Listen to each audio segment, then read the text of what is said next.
les piden para este 2013. Javier Martín, muy buenas noches. Buenas noches. ¿Qué nos van a traer los Reyes Magos, sus majestades de Oriente? ¿Carbón o podemos pedirle algo más? No, yo creo que ya la propia realidad nos trae carbón. Espero que ellos sean un poquito más generosos y nos traigan entendimiento, ilusión, trabajo, paz. sobre todo paz, claro. Paz y prosperidad. Javier Flores, muy buenas noches, feliz año a los dos también, que nos había visto. ¿Qué pedimos? ¿Qué podemos pedir a los Reyes Magos? Yo voy a ser bastante más vulgar y terrenal. Voy a pedir recuperarme de estos días de polvorones, mazapán, cenas copiosas, etcétera, y que pronto vuelva toda a la normalidad. Que pronto vuelva toda la normalidad. A partir del próximo, bueno, que es lunes es festivo, sí, pero a partir del martes 8 yo creo que todo volverá a la normalidad. Bueno, ¿cómo habéis visto desde el punto de vista de los mercados, desde el punto de vista de las bolsas, este comienzo de 2013? Javier Martín. Menudo comienzo, supongo que el ver cómo las bolsas subían 2, 3, 4% en un día. Hemos tratado de darle un poquito de sentido a lo que ocurrió en aquella jornada. Y bueno, la verdad es que viendo la evolución de los indicadores de volatilidad, el índice VIX en los 5, 6, 7 días anteriores, viendo los precios de las opciones put, por ejemplo, que podríamos utilizar de forma muy sencillita para cubrir riesgos que tuviéramos en renta variable, se ven varias cosas. En primer lugar, se ve una subida bastante importante en la volatilidad, que a su vez era una subida en los precios de las opciones, es decir, los costes de la cobertura se iban incrementando a medida que iba llegando el 31 de diciembre, porque la gente iba pensando y cada vez iba creyendo más. Y si el día 1 de enero no hay un acuerdo, no hay hay un fiscal cliff real, entonces se produjo una entrada muy fuerte de dinero comprando protección, subió la volatilidad. Llegado el día 1 de enero ya había un preacuerdo que prolongaba 2 meses las negociaciones. Todas esas posiciones se deshacen y se produce un subidón muy potente. Y lo que ha quedado es la espuma. Los 2 siguientes días es un poco la espuma de aquello. Sí, la espuma de aquello. Porque vivimos de ese subidón que pasó el 2 de enero, el primer día hábil en la bolsa de los principales mercados de este nuevo año, de este 2013. El otro día, comentando también con analistas en la tertulia, hablaban de que 2012 había sido un año extraordinario para los mercados, que nadie quizás daba un duro por este 2012 a principios del año pasado, en los primeros días de enero, pero que verdaderamente había sido un año sorprendente. Quizás no desde el punto de vista de la economía doméstica, porque bueno, pues cada uno hemos seguido sufriendo esta crisis y esta recesión, pero desde el punto de vista y sobre todo de esa vuelta a la confianza a la renta variable, ¿no? Sin ninguna duda. Hombre, con una salvedad. Decir esto en España, pues quizá siendo la bolsa que ha quedado a la cola de todas las bolsas mundiales en 2012, ya pero sí es cierto que de hecho ya hay alguna casa de análisis grande internacional que empieza a comentar la renta variable periférica como uno de los activos pues a mirar con más cariño de cara a 2013 frente quizá a otras opciones que se han preferido, como la renta variable norteamericana en este año pasado. Veremos qué pasa, pero nuestra visión es que la tendencia de fondo va a seguir siendo positiva y alcista, no sin los lógicos sobresaltos. Y este emborrachamiento que hemos tenido y esta espuma que decíamos, pues quizá pensamos que pueda tener todavía continuidad, pero sí que seríamos muy prudentes, tomaríamos ahora mismo empezaríamos a pensar en posiciones defensivas, e incluso por marcar un nivel hasta que no volvamos a ver a los índices cerca del mínimo a lo mejor del 31 de diciembre, no pensaríamos en comprar claramente, un poco porque la gente tenga una referencia de pero compro ya o espero a que corrija. Pues no es descartado el pensar que en este primer trimestre haya una corrección que nos permita volver a precios donde la compra pues no sea quizá unos precios que ya empiezan a dar a algunas personas pues cierto vértigo, aunque pensamos que todavía tienen continuidad. Pero para quien no está en el mercado día a día y con esa agilidad, pues puede pillar la contrapié de algún movimiento de estos fuertes. Porque Javier Martín, vuestras recomendaciones desde Profin para este 2013. Las recomendaciones son las de que hay que estar en los activos de riesgo. Creemos que se va evolucionando, se va caminando en la solución de la crisis. Muchas veces hablamos del origen de la crisis, de esa burbuja de crédito, esos activos que no respaldaban con suficiente valoración los créditos concedidos. y cómo se produce esa pérdida de valor constante, y van 5 años ya en que se van aflorando pérdidas de valoración que afectan absolutamente a todos. Empiezan primero por el sector inmobiliario, después afecta a la banca. La actividad económica tiene un frenazo importantísimo, se involucran los gobiernos, empiezan los gobiernos a incrementar el nivel de gasto, mantienen artificialmente el crecimiento económico, finalmente ya no pueden mantenerlo más porque no hay capacidad de seguir endeudándose. Solo Estados Unidos se mantiene como el único país que sigue teniendo déficits y no paga duro por ello, y finalmente pues son los gobiernos los que tienen su movimiento de volver hacia una disciplina.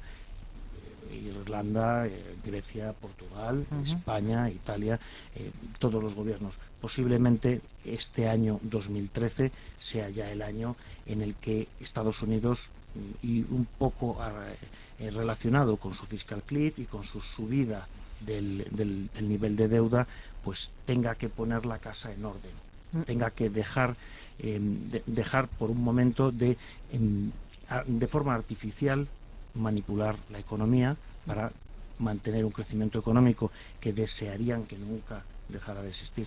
Me parece eso muy interesante para empezar a debatir ahora lo de poner la casa en orden, porque parece o da la sensación de que una vez resuelto o evitado en el último momento, casi a contrarreloj, en esas reuniones a horas intempestivas allí al otro lado del Atlántico, da la sensación de que ya todo se ha solucionado, de que ya se ha evitado el cataclismo, se ha evitado lo peor. También es verdad que los norteamericanos en este sentido son muy catastrofistas, o da la sensación de que parece que han evitado el fin del mundo, pero es simplemente un impasse, porque es que toca renegociar ahora en marzo el techo de deuda, que ese sí que es uno de los asuntos bastante graves o deficientes de la economía norteamericana. No se ha solucionado nada.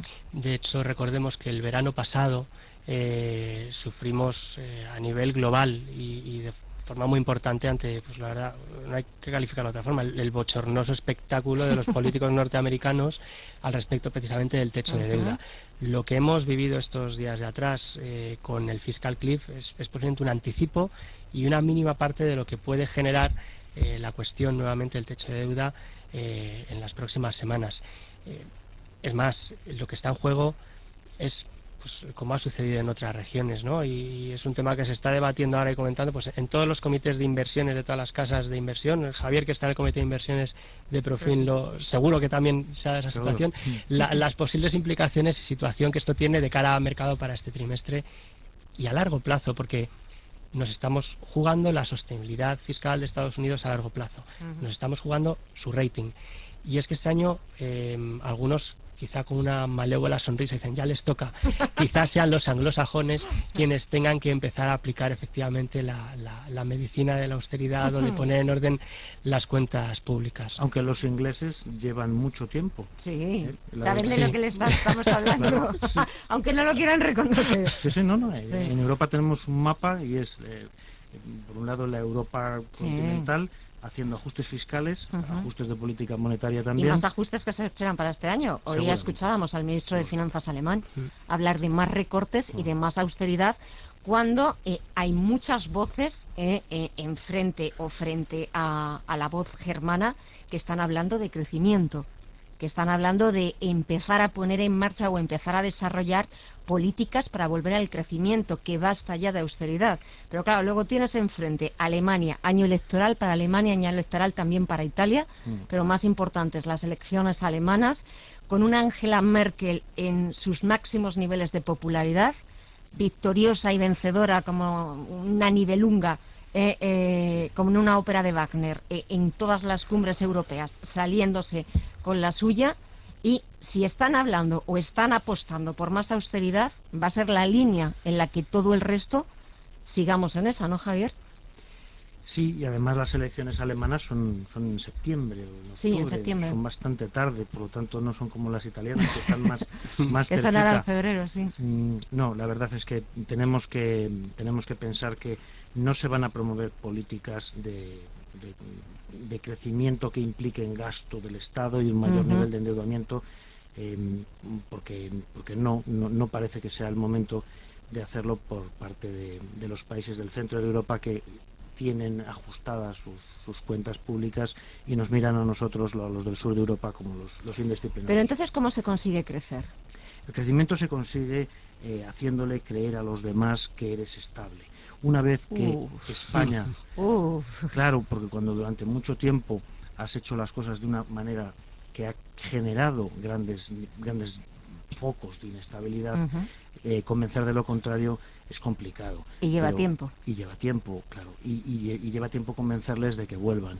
Pero bueno, en la historia hemos visto situaciones tan rocambolescas como, por ejemplo, Argentina hacer un default y en 3-4 años volver el dinero de forma clara, un default del 70%. Háganse la idea. Un default del 70%, y además de muchos años de no disponer de ese dinero. Es decir, hay países que pueden castigar duramente a los que han invertido, a los que han apostado por él, países o empresas, y como por arte de magia vuelve el dinero, probablemente porque sean activos potencialmente buenos. España lo que tiene que hacer es tratar de hacer las cosas lo suficientemente bien como para devolver la confianza de los inversores internacionales, y entonces retornarán las inversiones. Y al retornar esas inversiones se generará crecimiento económico y estabilidad. Y sabemos muy bien lo que hay que hacer, y es duro, es muy duro, pero probablemente cuando ellos nos miran a nosotros y nos ven con un sector público todavía demasiado cargado, con empresas públicas, con un sector financiero al que le queda todavía un par de pasitos más por dar, pues y con una tasa de paro que es la vergüenza. Es la vergüenza, pero es muy bueno para ellos, porque ellos estarían dispuestos a, pues lo que está haciendo el sector del automóvil, por ejemplo, a apostar por España, porque dicen, salarialmente no va a haber presiones, los sindicatos no están muy competitivos y hay un nivel de paro elevado, y además la mano de obra tiene un nivel de cualificación importante, la red logística es buena. Es por ahí por donde tiene que ir. La recuperación económica viene en ese sentido, no promoviendo crecimiento económico desde el Estado. Javier Flores. Yo creo que efectivamente España posiblemente está ahora en un momento donde puede ser una oportunidad, y muy buena además el momento en el que estamos, pero también hay riesgos importantes. Es decir, volvemos a estar seguramente en donde estábamos en noviembre de 2011, cuando había la expectativa y la esperanza de que España podía dar un pasito al frente y salir del grupo de cola de Europa y dejar atrás esa situación y esa contaminación. Hemos pasado un 2012 bastante revuelto, donde se nos ha involucrado completamente en la crisis periférica, y ahora estamos a ese punto. Recordemos, no obstante, que en febrero toca revisar objetivos, cumplimiento de déficit con la Comisión Europea, que hay 7 comunidades autónomas que sabemos que no cumplen, ni van a cumplir, que hay unas declaraciones en el sentido de que España no va a pedir, o sí o no, no sabemos, esa ayuda financiera, y corremos el riesgo de volver a entrar en esa dialéctica de negación y de sí pero no, que es muy peligrosa. Lo que tiene que hacer España es de entrada no ponerse como objetivo el cumplir esos objetivos. España debería sorprender y no esperar a que nos marquen desde fuera ciertas exigencias. Es decir, tendríamos que recortar, sí, y se puede, hay margen para recortar, pero más allá incluso de lo que nos dicen. Si mañana hubiese un titular que dice España no solo cumple el déficit, sino que es incluso inferior a lo presupuestado con Bruselas, a pesar de un esfuerzo titánico que se puede hacer, o España avanza ese tipo de reformas que se nos plantean, la percepción sería otra. O sea, España va por delante y lo hace por convicción propia y a iniciativa propia, y no empujada o rejoneada contra su propia voluntad. Y esa percepción es importante. Hablabas antes Javier, de la imagen, ¿no? La percepción, parecer que somos confiables. O sea, lo entenderá la gente del siguiente modo. Todos vamos a algún supermercado a comprar y tenemos la percepción de que uno es más barato que otro. Eso se llama imagen de precio. No necesariamente ese supermercado que tiene la imagen de precio más barato es el más barato en realidad. De hecho, nos sorprenderíamos si mirásemos la cesta de la compra en distintos supermercados. En este país, Día, por ejemplo, tiene una imagen de precio buenísima. Todos los que nos oyen dirán, pues sí, es verdad, Día es de los más baratos. Pues diré, pues no. Tiene la imagen de precio más apropiada, y es que parece mucho más barato de lo que es en realidad, y por eso vende tanto. Es decir, vamos a comprar a este supermercado o a otros con una imagen de precio buena porque creemos que es barato. América parece solvente. América parece solvente. Le prestamos dinero porque parece solvente. Es decir, Claro, lo que España debe lograr aquí es una... hay que parecerlo, ya luego serlo, ¿no? Es que es muy Al menos importante. parecerlo. Es Claro. que, la confianza, la famosa confianza, es una cuestión de apariencia y de imagen. Haya o no haya detrás una realidad que será mejor o peor, Pero primero hay que creérselo. pero hay que creérselo lo primero, parecerlo. efectivamente, y parecerlo, por supuesto. Entonces, y luego ya, lamentablemente la situación es la que es y los milagros no existen. Empleo se creará, se puede crear. El sector que hoy por hoy puede crear más empleo en un plazo razonable es el del turismo, a pesar de que su implicación económica en la macroeconomía no sea de crecimiento fuerte. El turismo nos proporciona empleo, si queremos, aunque no crecimiento económico, mientras que otros sectores que quizá sí pueden tener un crecimiento, implicar más crecimiento económico, como algún industrial o exportación, no tienen el mismo impacto en la creación de empleo. Ya es una cuestión de decisiones políticas y prioridades. Entonces, creo que hay que abordar las cuestiones con esa visión de conjunto. ¿Y cuáles son las prioridades? ¿Reducir el empleo? Pues yo creo que sí, que hoy por hoy la prioridad en este país debería ser reducir el empleo. Porque Claramente. si empezamos por ahí y lo conseguimos, lo demás de verdad que viene solo, viene solo. Claro, porque Javier Martín, ¿cuándo empezaremos o pareceremos creíbles? Bueno, Porque ese debería ser, yo no lo había pensado, pero ahora escuchándote, Javier, es cierto que deberíamos anticiparnos. No sé muy bien cómo debería hacerse, porque claro, hasta ahora, y lo de volver otra vez a entrar, si volvemos a entrar en esa dialéctica, si no lo tomaré en cuenta, Claro. lo del tema del rescate, volvemos otra vez a lo mismo, no habremos avanzado nada. Entonces ahora, teniendo una prima de riesgo, que la tenemos, bueno, pues bastante Y moderadita. está feo decirlo, y teniendo a Italia con las elecciones a la vuelta de la esquina O teniendo y que a Francia. o a Francia, ¿Eh? ojo. O teniendo a Francia tal y como está, que eso tampoco nos debemos olvidar. Deberíamos sacar pecho, igual que lo hacemos cuando hablamos de fútbol o cuando es en los deportes, pero es verdad que España debería sacar pecho y debería ir por delante. deberíamos ir por delante porque es la clave para obtener mejores resultados. Cuando las empresas dan una estimación de beneficios, creemos que estamos terminando el año en tal nivel de ventas, tal nivel de beneficios, tal nivel de márgenes, y empiezas a sorprenderlos a los mercados y ves en tu Bloomberg cómo van saliendo las líneas y va diciendo las ventas tanto, las líneas, y ves que las acciones suben, pues dices, lo hemos conseguido. Están sorprendiendo al mercado, están claramente sorprendiendo al mercado. España, como país, debería hacer exactamente lo mismo, debería ir por delante de los retos que nos marca Europa.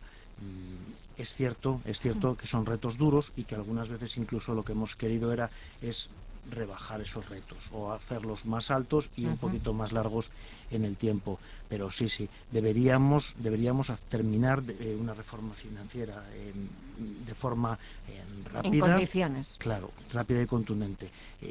En las últimas semanas se ha comentado que el barullo que se está montando con los que tenían preferentes subordinadas, etcétera, de las entidades que han sido intervenidas, todo este barullo tal vez fue el motivo por el que se tardó tanto en hacer la reforma del sector financiero, porque sabías que ibas a abrir un melón que iba a dar muchos problemas.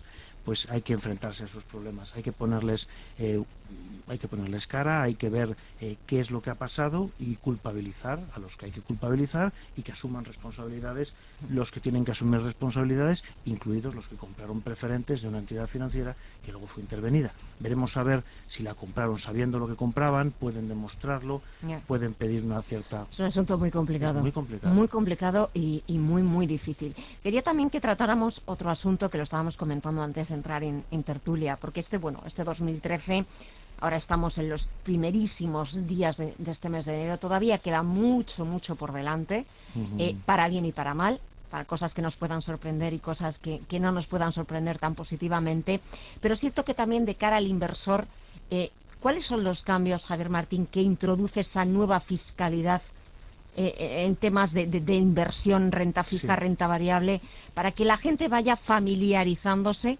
con los nuevos cambios que va a suponer invertir en bolsa? La diferencia fundamental es que si yo este año hago una operación en acciones, en fondos o en derivados y la duración de esa inversión es inferior a un año, voy a tributar al marginal. El marginal es ni más ni menos que el exceso de mi sueldo, por ejemplo.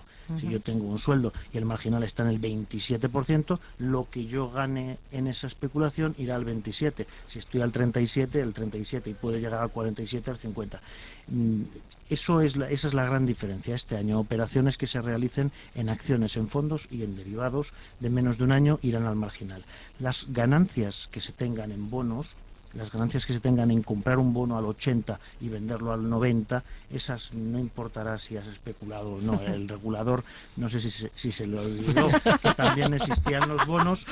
No, yo me niego a creer que los políticos son tan malos. No, yo creo que no han querido tocar el mercado de bonos porque digamos que el mercado de bonos español está necesitado de especuladores, está necesitado de gente que entre a comprar. Entonces, si tú a un inversor americano le dices, mejor dicho, a un fondo español que pague en España, le dices, oye, si especulas con estos bonos, a lo mejor te toca una fiscalidad más desfavorable.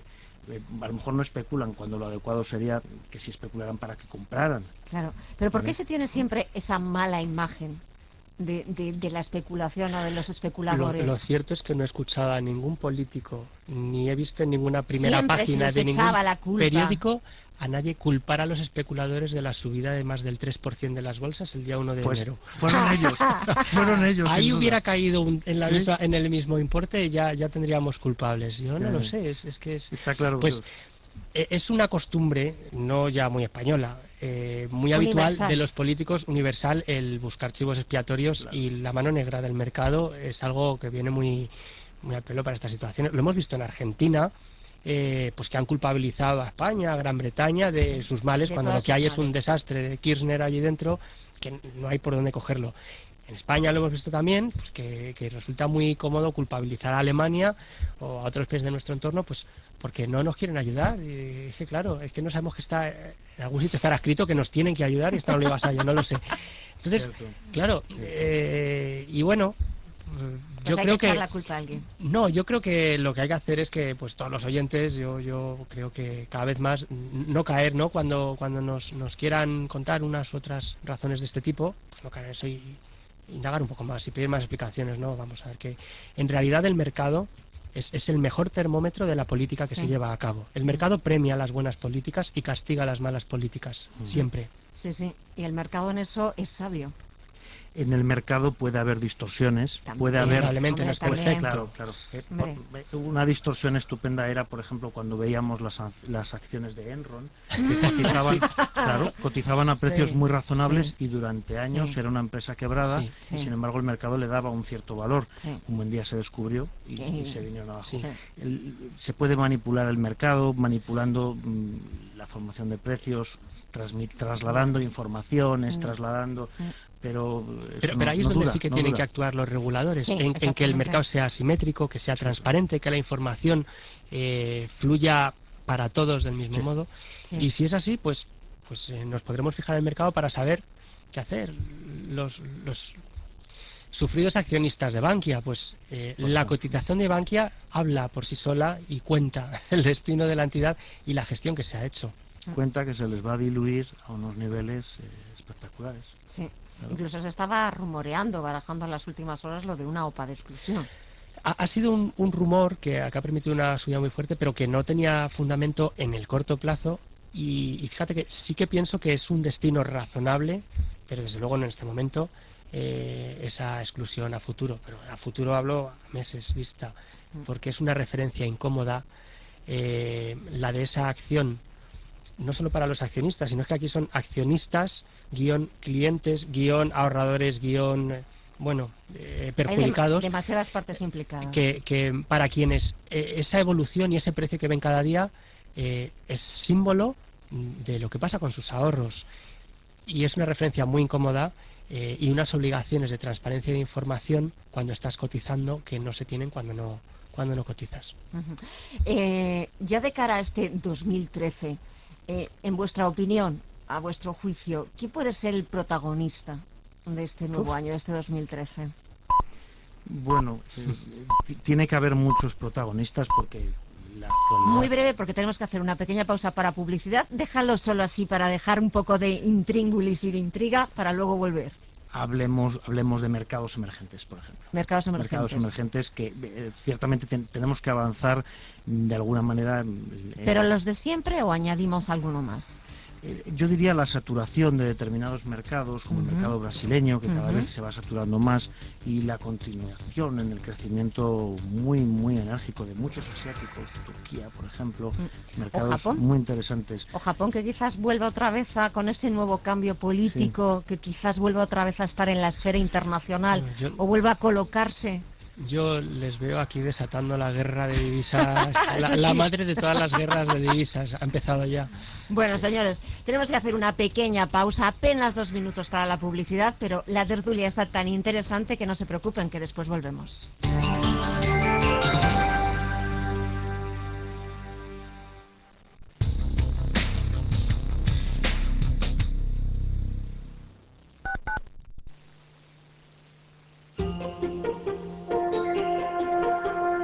La felicidad humana generalmente no se logra con grandes golpes de suerte, 795.000 euros, sino con pequeñas cosas que ocurren todos los días. 1.000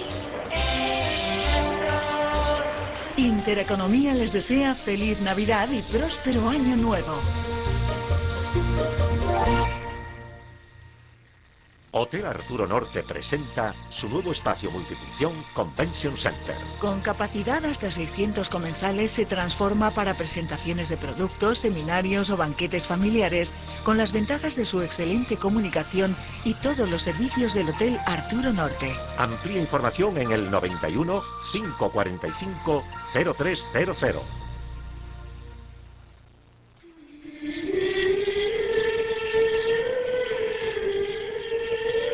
Los villancicos son cantos que se entonan en Navidad para celebrar el nacimiento del niño Jesús. Esta costumbre tiene su origen en la Edad Media y se mantiene en recuerdo de los muchos profetas que anunciaban el nacimiento del Salvador.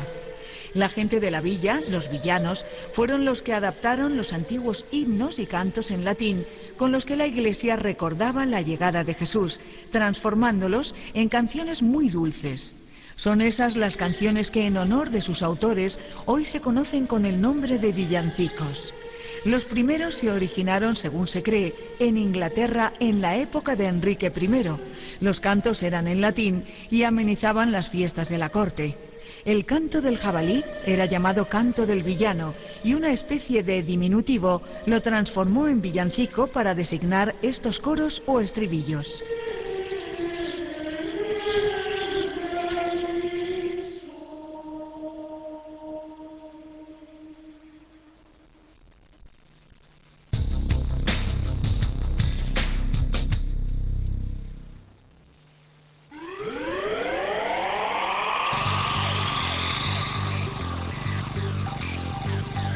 En Radio Intereconomía, Visión Global.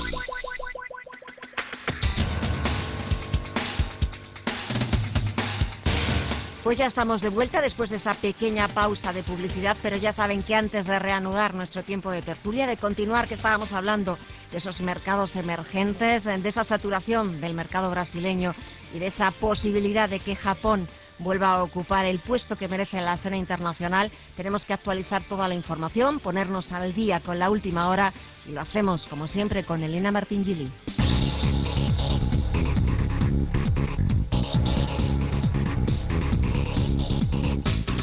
Iberdrola, líder mundial en energía eólica, patrocina este espacio. El Fondo Monetario Internacional ha reconocido el error cometido por el organismo a la hora de recomendar recortes a los gobiernos europeos, ya que ha señalado no supieron entender que el compromiso de las autoridades con la austeridad acabaría con el crecimiento. En Portugal, miembros del Partido Socialista han recurrido partes del presupuesto de 2013 ante el Tribunal Constitucional, una medida que podría obstaculizar los intentos del gobierno por cumplir las condiciones de rescate del país. Critican que estos recortes de las pensiones, de los salarios de los funcionarios y de los beneficios sociales menoscaban los derechos básicos de los trabajadores. En España, Democracia Real ya ha presentado una querella en el Tribunal Supremo contra 63 diputados, entre ellos Mariano Rajoy, porque cobran dietas del Congreso a pesar de disponer de casa en Madrid, que en el caso del presidente es además la Moncloa, pagada con el presupuesto público. Pasamos a los mercados. El IBEX ha remontado tras la sesión de ayer y ha cerrado con una subida del 0,39% hasta los 8.435 puntos. En la semana ha ganado un 3,28% y ha firmado el mejor arranque de año desde 2001. Iberdrola, primer grupo energético español, ha patrocinado este espacio.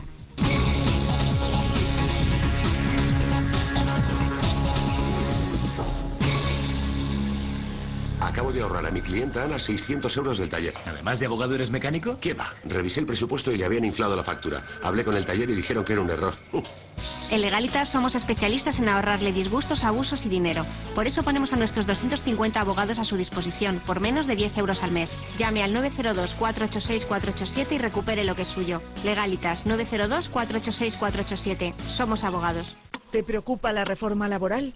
¿Quieres montar un negocio? ¿No te pagan tus facturas? ¿Te han puesto una multa? Protector Lex. Por solo 59 euros al año tendrás un abogado a tu disposición las 24 horas. Por menos de 5 euros al mes, contrata un servicio valorado en 159 euros. Protector Lex. 902-006-573. 902-006-573. Cariño, de verdad, pide lo que quieras de la carta. He cobrado los beneficios de la cartera de valores. Un día es un día. Bueno, pues entonces las patatas y el refresco grandes. ¿Quiere más ketchup? Sí, de todo, de todo.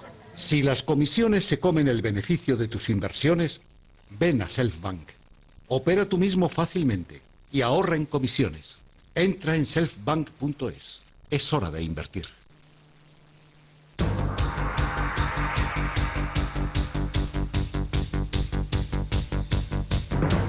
La tertulia de los negocios. Bueno, pues después de ponernos al día con la última información, les recuerdo que todavía nos quedan como unos 8 minutos de tertulia, que esta noche me acompañan Javier Martín y Javier Flores, y que yo les había preguntado antes de esa pausa por los protagonistas o el protagonista para 2013, y Javier Martín había hablado de los emergentes, estábamos hablando de Brasil, yo había introducido dentro de Asia Japón. A ver, Javier, cuéntanos. Sí, aunque no Japón. Japón si consigue tener crecimiento económico, será porque acierte en sus políticas monetarias, que parece que van por el mismo camino que Estados Unidos, imprimir más dinero, tener un objetivo de inflación del 2%, quería salirse con la suya y subirlo del 1 al 2%, y quiere que haya una devaluación de la moneda, que también lo quieren los americanos. Entonces imagínate, unos imprimirán y otros imprimirán más, y mientras tanto Europa, que tiene un manual de disciplina de no imprimir basado en el año 1921, entonces el crecimiento económico en Japón va a estar complicado, como lo ha estado en los últimos años. Japón tiene un problema demográfico muy importante, y otros muchos problemas más. Japón es verdaderamente un caso excepcional de país, sobre todo porque no permite la entrada de inmigrantes. Sin embargo, Estados Unidos todos los años creo que son 3 millones de inmigrantes los que actualiza. Se calculaba que en Estados Unidos el PIB crece un 1% solamente porque metes más gente. Es algo impresionante. La economía americana tiene un dinamismo, y es que además crean medidas para que haya dinamismo. En Japón no. En Japón no se puede estar en Japón si no eres japonés, o si no tienes una cualificación extraordinaria que te haga merecedor de trabajar en esa economía. Y eso hace que la pirámide poblacional esté envejeciendo. Entonces los hábitos de consumo cambian. En los mercados emergentes, en los verdaderos mercados emergentes, que Japón no lo es, la parte asiática, sigue habiendo un crecimiento intenso que está suministrando actividad económica, o está proporcionando productos a una China que sigue creciendo, que probablemente tenga sus distintos resbalones, pero que va a seguir creciendo porque tenemos una población muy joven, muy trabajadora, muy ambiciosa. Es perfecto. Y la parte de Turquía que comentábamos, ahí es donde verdaderamente hay un interés muy fuerte por los inversores.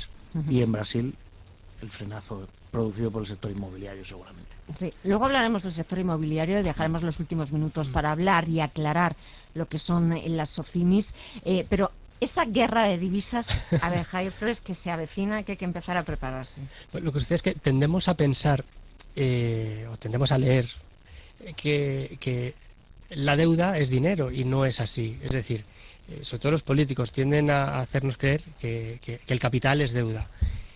Y bajo esa premisa, pues quieren inyectar dinero en la economía, y en lugar de hacerlo con dinero real, pues se hace con deuda. Una deuda que, por cierto, se autocompra, y al final entramos pues en cierta ficción que provoca que la inflación pues lo vaya saneando y en el tiempo devolviendo todo a su lugar.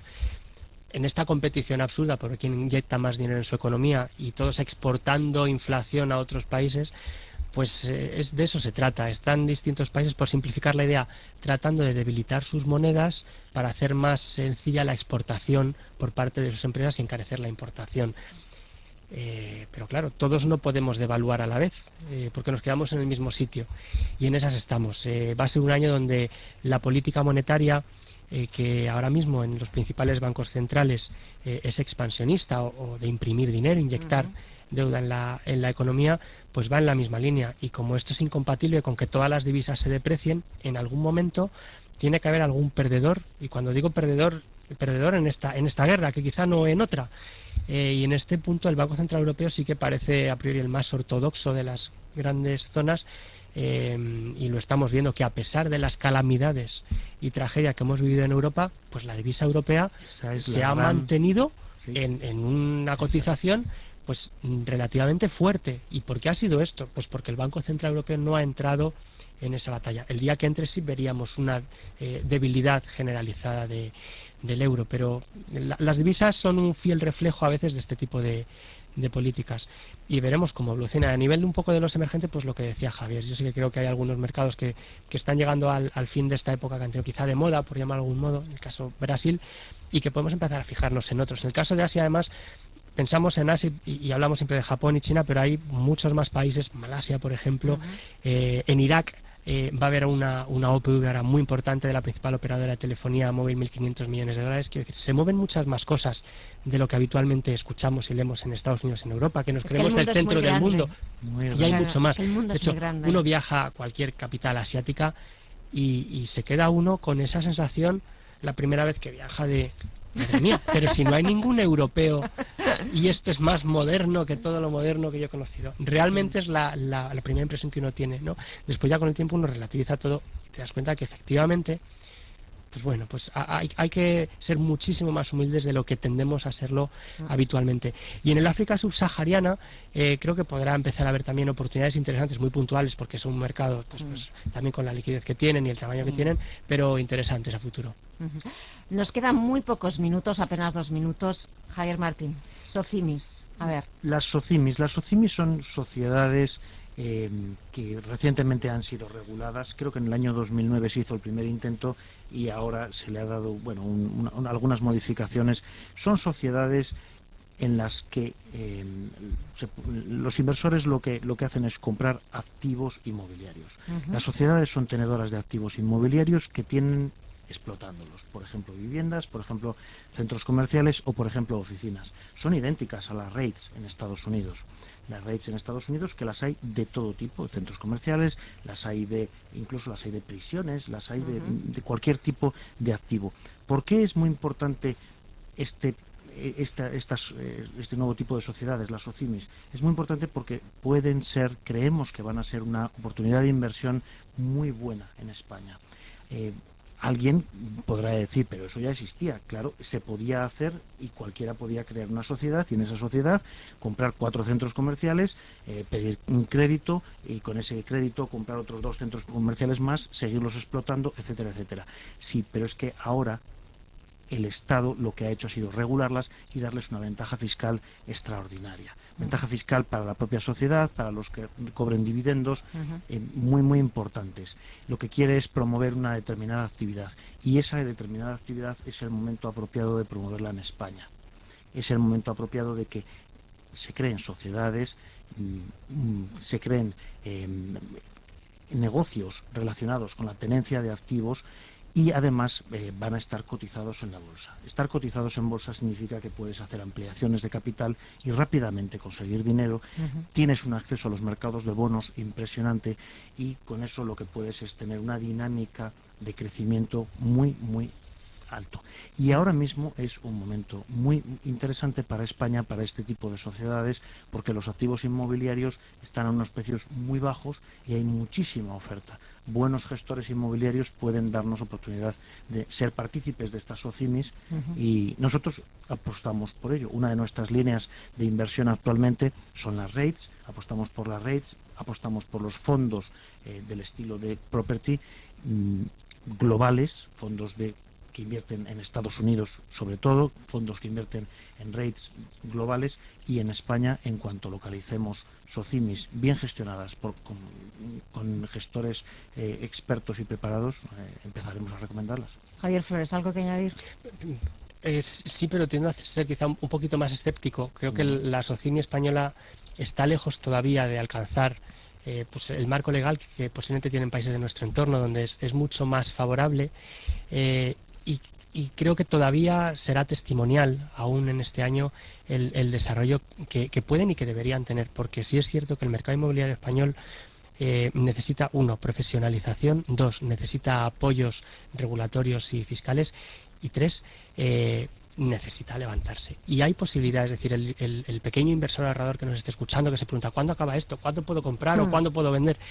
Pues creo que ya en 2013 se dan las circunstancias y ya hay cierto tipo de producto, y hablamos de zonas prime, es decir, el mejor producto en una ubicación muy especial, única, en concreto capitales Madrid, Barcelona, el centro de estas ciudades, propiedades muy exclusivas, es decir, hablo de vivienda de lujo ya en estas dos ciudades, ya ha dejado de descender, incluso hemos visto pequeños incrementos en los últimos meses en estos precios.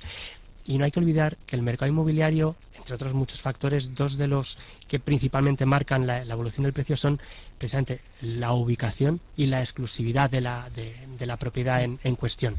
Entonces, y el mercado español además se ha roto, el inmobiliario. Ya no hay un mercado inmobiliario español que se mueve todo para arriba, todo para abajo. Hay varios mercados inmobiliarios. Está por un lado el prime, que decíamos, y por otro el subprime, que sí que lo hay ahora en España, que es, y lo voy a decir así, toda esa morralla y purriela de ladrillo y segunda, tercera y cuarta vivienda de costa, de periferia de capital de provincia y de próxima a polígonos industriales en las afueras, que eso no es que no haya terminado de caer, es que eso no va a haber ni quien lo compre ni quien lo venda, pero en años. Que eso es lo que nos quieren además colocar cuando acudimos a un banco, a compre pisos baratísimos. Pues no, compren producto prime en capitales Madrid y Barcelona. Bueno, señores, que ya nos tenemos que despedir, que nos estamos alargando ya quizás demasiado, que ha sido un verdadero placer, que os traigan muchas cosas los Reyes. Igualmente. Sobre todo a Javier Junior, que aunque tiene 5 meses, pero también tiene que tener sus Reyes, que lo paséis muy bien, tengáis eso, felices Reyes, y nosotros hacemos una pequeña pausa, pero